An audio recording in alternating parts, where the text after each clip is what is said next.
O livro de Salmos ele é compilado, conhecido como o livro dos cânticos.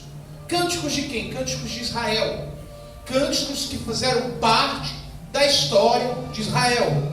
Cânticos que estavam presentes na história de Israel. Quando vamos falar nos livros de cânticos, nós temos que entender que eles são livros, são cânticos que o compositor que foi Deus, o inspirador foi Deus, ele trouxe para o seu povo no decorrer da sua história. No livro de Salmos, ele começa um capítulo maravilhoso, dizendo: louvado seja o nome do Senhor. E ele começa no capítulo em Salmo 1: bem-aventurado é aquele que não anda segundo o conselho dos ímpios, nem se detém no caminho dos pecadores, nem se assenta na roda dos escarnecedores, mas antes tem o seu prazer na lei do Senhor, e na sua lei medita de dia e de noite. Pois serás como uma árvore plantada junto ao ribeiro d'água, a qual dá o seu fruto na estação própria. Mas não são assim os ímpios, são como a moinha que o vento espalha. Por isso os ímpios não subsistirão no juízo, nem os pecadores prevalecerão na congregação do justo. Ele já começa trazendo a importância que o povo tem de andar no caminho de Deus.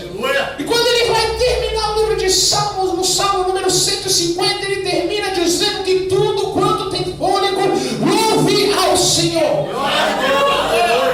O livro de Salmos é um livro que ele tem uma história que serve para os dias de hoje. Conhecemos dois salmos, irmãos, que se destacam entre os demais. São salmos universais, são salmos que todo mundo conhece. Esses salmos você vê em tudo quanto é lugar, na parede, no automóvel, no carro, você vê numa camiseta evangélica, você vê em tudo quanto é lugar. São salmos por número de 23. O Senhor é o meu pastor e nada me faltará. E o salmo por número de 91. Aquele que habita no esconderijo do Altíssimo, a sombra do Onipotente descansará. Mas salmo não se resume a só isso. O salmo foi composto humanamente falando por vários homens de Deus. Davi foi um dos maiores compositores do livro de Salmos. Também seu filho Salomão. Também Moisés. Também Asaf. Os filhos de Corá. Ainda tem um salmo chamado Salmos órfãos, que são salmos que foram compilados, mas não tem aquele qual escreveu humanamente falando. O livro de Salmos ele é importante para Israel. Mas em Jesus Cristo, no livro do Evangelho segundo nos retrata o nosso irmão Lucas, capítulo 24, versículo 44, Jesus vai dizer também que esse livro de Salmos é importante para a igreja, dizendo: eu vim para que se cumprisse o que foi falado pela lei, pelos profetas e pelos salmos. Glória a Deus, aleluia. É um cumprimento. Os salmos, então, a partir daí, ele tem que ser interpretado pela igreja como canônico, quer dizer, inspirado por Deus. A palavra canônico quer dizer, ela vem do grego, que quer dizer cana, regra de fé. Então, o livro de Salmos, para os dias de hoje e atuais, ele ainda é a nossa regra de fé. Glória a Deus. É diferente, né, irmãos, quando nós vemos cânticos que são inspirados por Deus. Cânticos que pode ser chamado como regra de fé.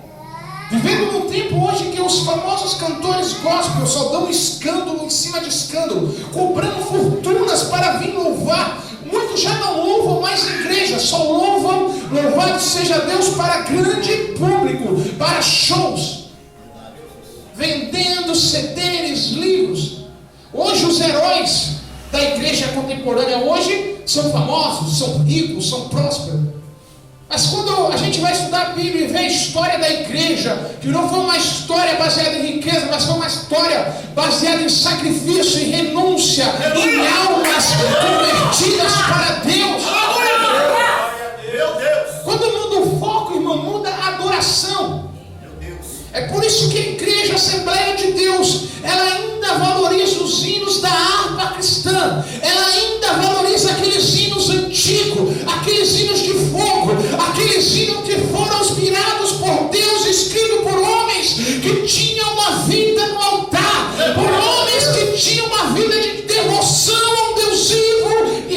verdadeiro. Aleluia! É por isso que hoje a igreja não troca.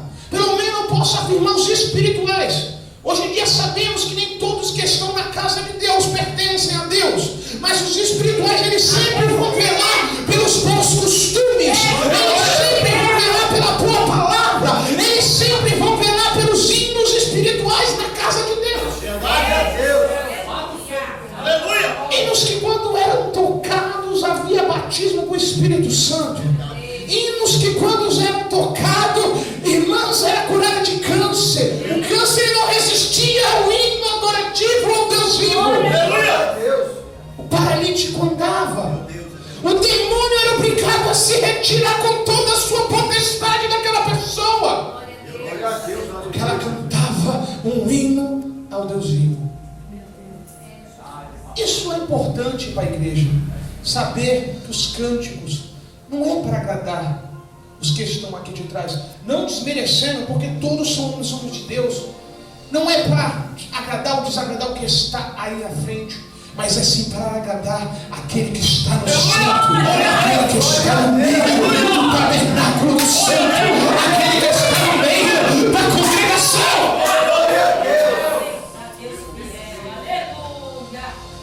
Eu não sei o contexto de que Davi foi expressar esse salmo.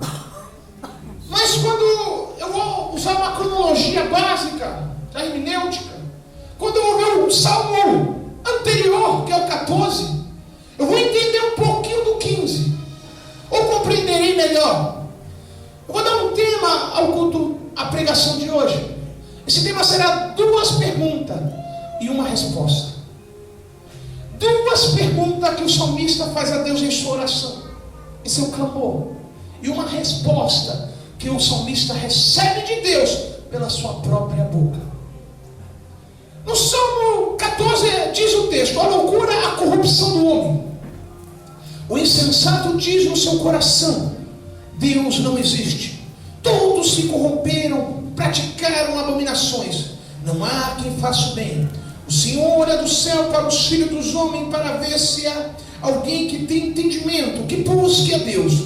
Todos se desviaram e juntos se corromperam. Não há quem faça o bem, não há sequer um. Por acaso nenhum dos malfeitores compreende? Eles devoram o meu povo como quem come o pão. Não invocam ao Senhor. Meu Deus. Eu vou aplicar essa linha de raciocínio nos dias de hoje.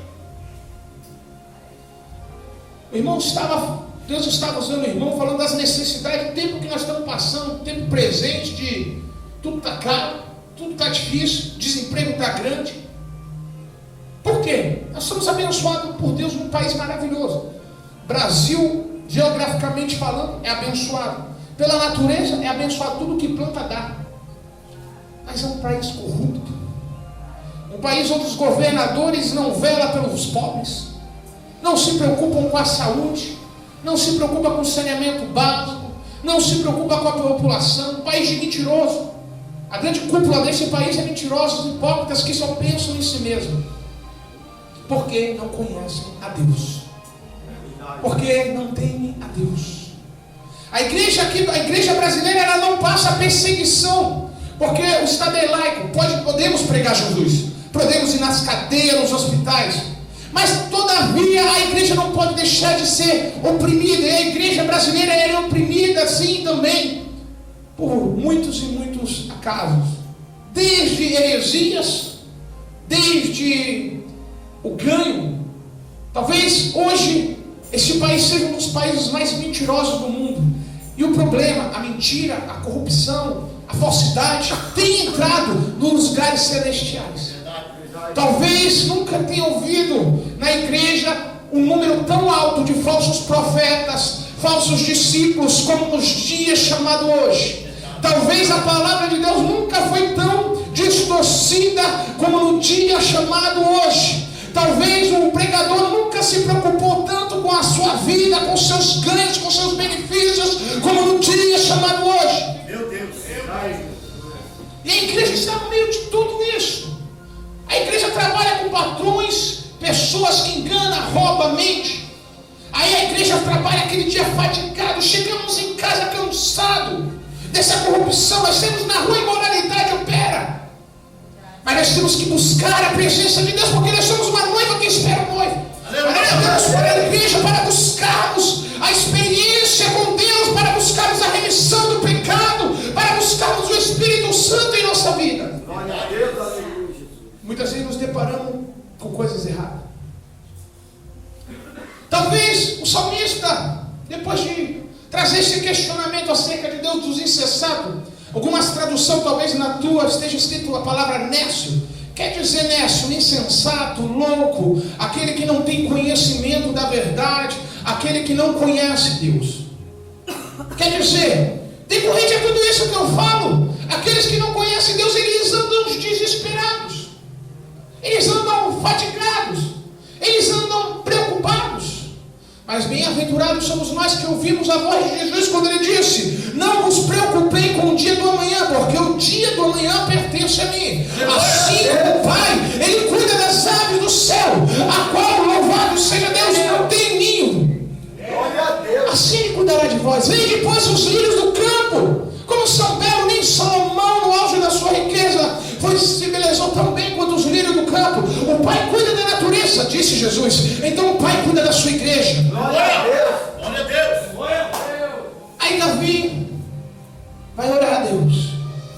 Salmos número 15. Talvez o salmista não sabia a sua importância no evangelho. Pouco provável passasse na mente do rei que aquela oração que ele declinaria, aquele louvor que ele expressaria, seria gravado numa tábua, canonizado, guardado, para ser fundamentado pelos pais da reforma, para ser colocado pelos pais da igreja, para ser colocado na Bíblia Sagrada. Aleluia.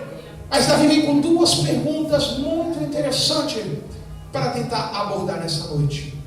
A primeira pergunta: Senhor, quem habitará no teu tabernáculo? Meu Deus. Depois Davi pergunta: quem poderá morar no teu santo monte? Em meio a tanta corrupção, em meio a tanta moralidade, em meio a tantos pecados, quem poderá, Senhor, morar, viver, construir contigo uma vida Meu Deus. no teu tabernáculo? Quem poderá morar no teu santo monte? Foram duas perguntas direcionadas a Deus. E o Espírito Santo, a Bíblia me diz que ele intercede por nós com gemidos até sendo inexpressíveis, inexcentíveis. Mesmo que eu não sinta, isso quer dizer o quê? Eu posso estar orando, mas não estou sentindo fogo. Eu estou orando, mas não estou com vontade de falar em línguas. Eu estou orando, mas eu sei que Deus está ouvindo, mesmo que eu não sinta com a minha capacidade humana. Glória a Deus. Nem todo culto é culto de avivamento. Nem toda oração tem que falar em línguas. Nem toda oração tem que ser um grito. A oração de coração, com a boca fechada, o joelho embostecido ao chão. O homem, o crente, ele ora, ele liga o seu pensamento ao terceiro céu e fala com Deus de coração aberto, porque Deus, ele conhece o meu, o teu coração. Ele tem a chave do nosso coração, que é a sua palavra sagrada. Ele entra, ele faz morada, ele habita em nós. Glória a Deus, aleluia. Aí Davi: Senhor, os nécios, os loucos estão falando que não existe Deus. A situação desse povo está uma situação difícil. Eles acham que na tua casa não tem mais santidade. Eles acham que na tua casa não está tendo mais temor. Eles acham que na tua casa o teu espírito não tem mais visitado.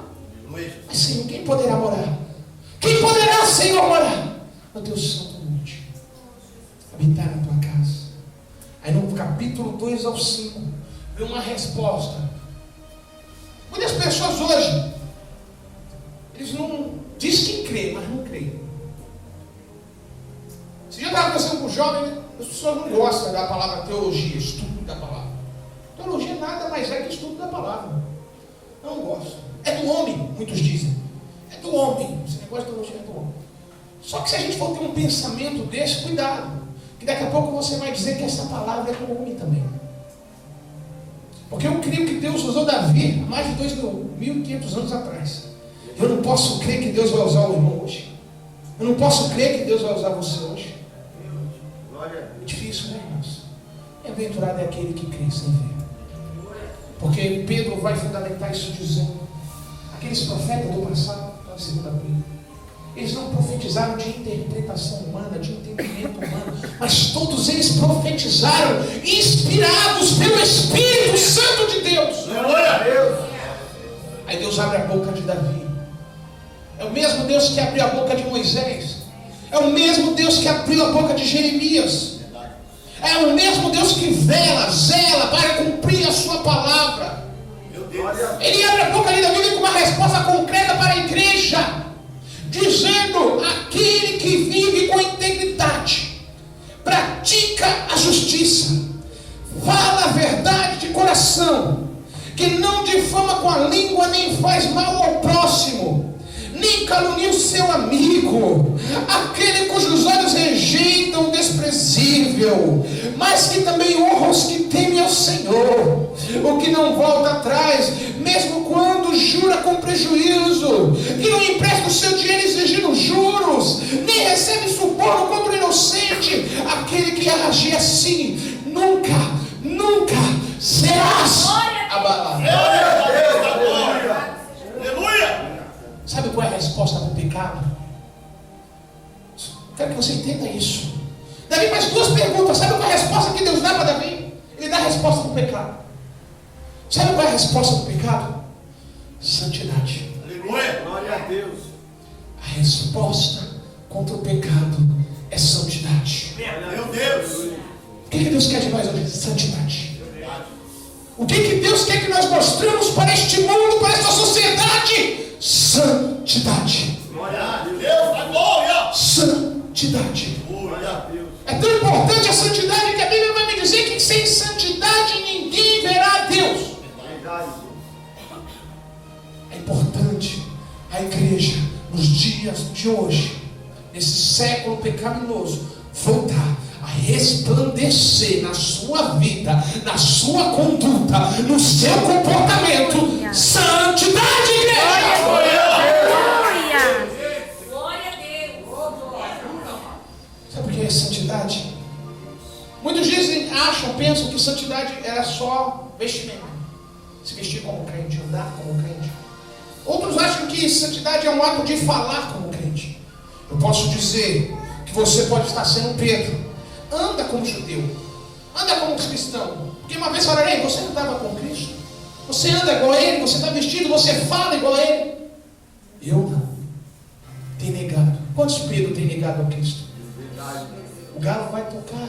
Quer dizer, simbolicamente, a trombeta vai soar. Hoje é dia de arrependimento. Será que eu sou crente do reteté? Hoje em dia no Brasil está sendo aplicado nas igrejas igual reteté, do barulho, né, do manto.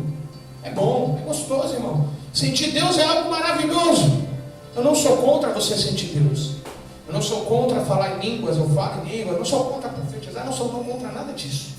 Mas eu sou contra aquele que fala em línguas, pula, sapateia, rodopia, chega em casa, bate na mulher. Eu sou contra isso. Eu sou contra aquele que rodopia, sapateia, chega em casa, é um mentiroso safado. Chega no trabalho e não dá bom testemunho. Onde anda com mentira, com engano, com falsidade, anda com duas palavras, com fingimento, anda baixando a cabeça, se escondendo dos outros, porque dá bom testemunho.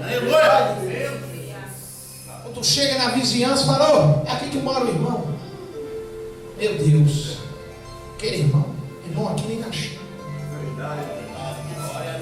A igreja de Jesus, a igreja verdadeira, a noiva de Cristo, ela tem azeite na lamparina, ela tem obra, ela tem fruto, ela produz para o Deus vivo, ela não só fala em língua, mas ela vive o evangelho imaculado, verdadeiro da cruz.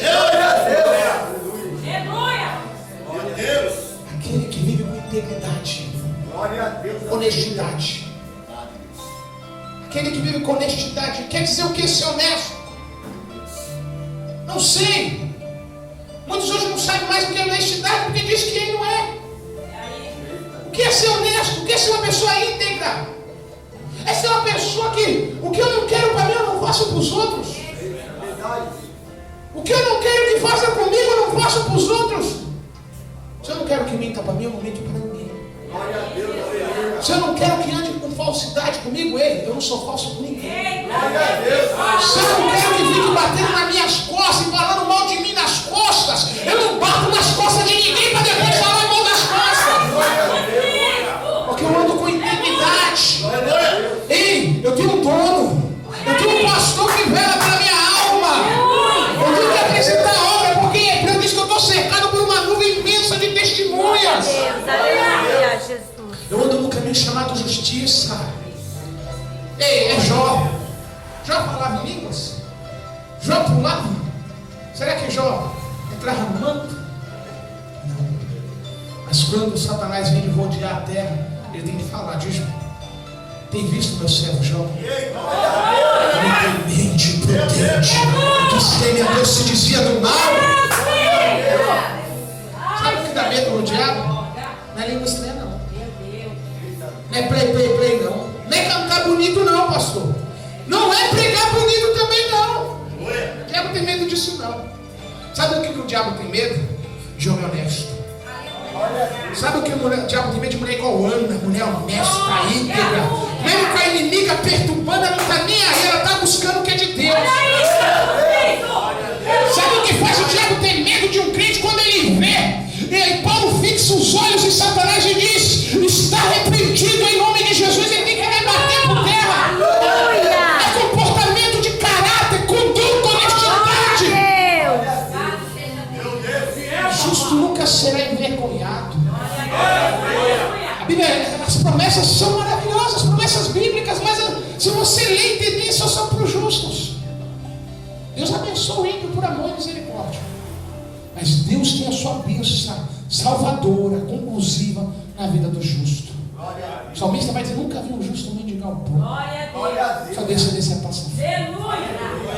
Quer dizer que nunca vai passar dificuldade? Não. Mas quer dizer, quando você passar dificuldade, corações serão movidos ao teu favor. Porque sabem o teu caminho, sabem o teu caráter, sabem a tua honestidade. Não vão te abençoar por pena, não. Vão te abençoar por prazer de conduta, porque sabem que você merece. Anda com integridade. Ao que não difama com a língua, nem faz mal ao próximo, nem calunia o seu amigo. Quando nós vamos estudar sobre a igreja, eu fiquei surpreso. Quando eu vi que Lutero, o grande reformador, o pai da reforma, ele era um pouco contra o livro de Tiago. Tudo bem, entendendo a história, nós vamos saber que Lutero, ele era um dos pais da doutrina da salvação da graça, sem merecimento por obra. Mas Lutero era homem igual eu e você, comedor de arroz e feijão. E quando o homem quer entender Deus na sua plenitude, não dá. A gente só entende até onde Deus revela para nós. Mas nunca vou compreender os projetos, os planos de Deus na sua plenitude. Talvez Lutero não sabia que naquele momento sim, era importante Romanos, era importante a graça. Mas que mais para frente viria um tempo de grande corrupção. Viria um tempo de grande pecado imoral. Talvez a imoralidade nunca teve tão forte quanto hoje. Nunca teve tanto aborto no país como hoje. Nunca teve tanto assalto no mundo como hoje. Nunca teve tanto assassinato como hoje. Nós estamos vivendo o maior tempo de moralidade que essa terra já viu. Imagina uma terra que a Bíblia vai me dizer no livro de Gênesis que clamou o sangue de Abel, de um justo, Abel. Imagina quanto a terra clama hoje pela igreja. Os animais, tudo, o planeta está afetado pelo homem.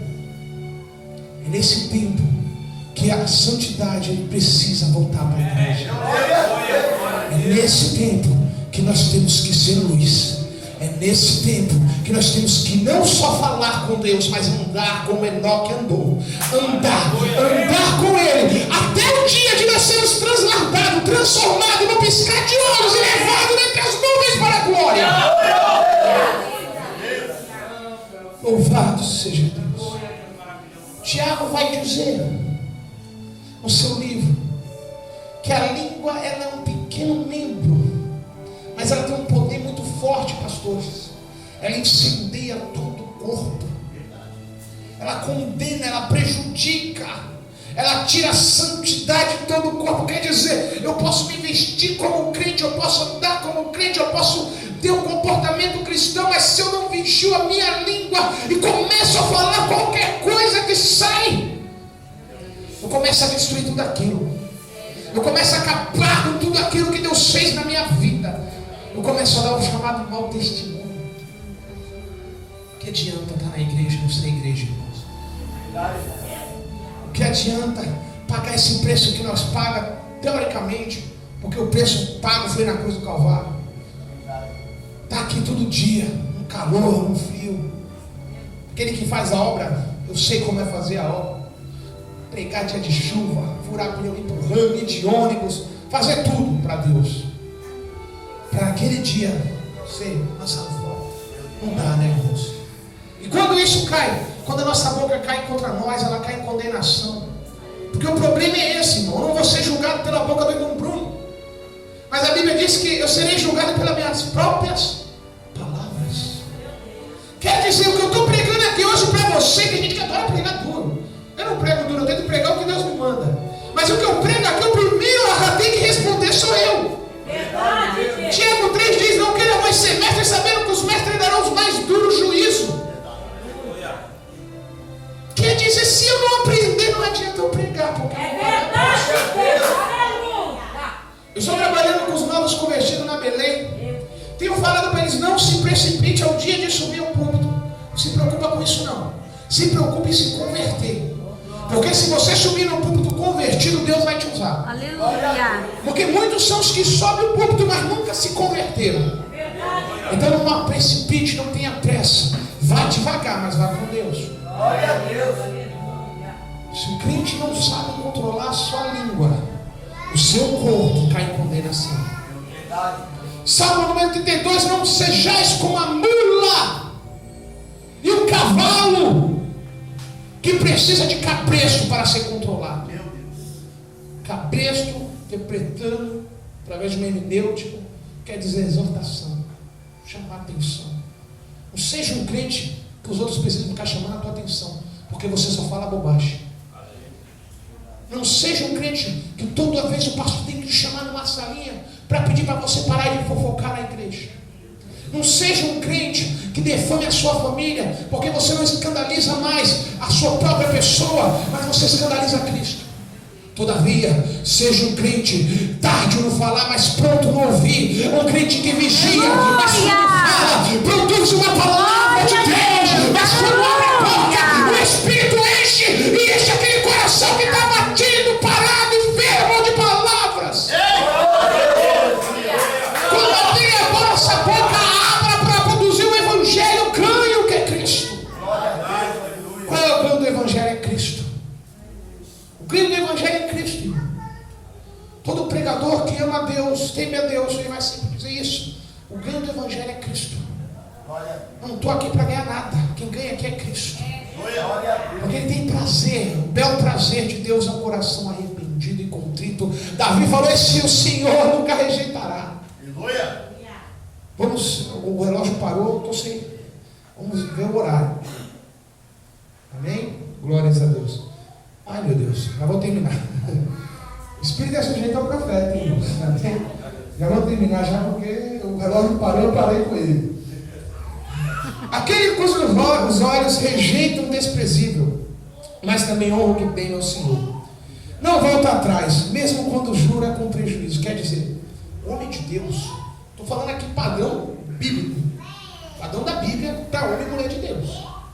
É uma pessoa que ele faz tudo para honrar o que sai da boca. Por isso que o capítulo anterior mandou vigiar. Você vai entender que o primeiro capítulo ele manda tomar cuidado com o que sai da boca. Agora tem que honrar o que sai da boca.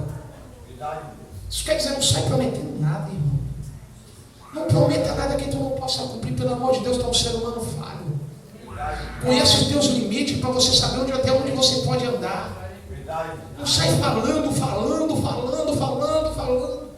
Eu sou uma pessoa que eu também falo muito, irmãos. Mas para a glória de Deus eu falo muito de Deus. Então, se for falar muito, fale de Deus. Vai cair no pecado. Glória a Deus, aleluia. Mas honre Deus com compromissos. Quando é compromisso é honrar compromisso na igreja. É honrar compromisso no trabalho. É honrar compromisso na família. Irmãos, não sei aqui, mas eu sei mais ou menos como é a igreja. Nós marcamos 7 horas. O cliente vai chegar às 7h40. Não, mas o meu dia foi cansativo. Não, de todo mundo é. Não tem um aqui que não teve dia pesado. Cada dia tem seu mal, mas quando a Bíblia diz é para todos. Quem prega, tu acha que não passa luta? Tu acha que não passa problema de trabalho? Tu acha que não passa problema familiar? Quem te falou isso? Mas não está aqui pela fé também? Glória a Deus. Agora, quando o que prega não está, tu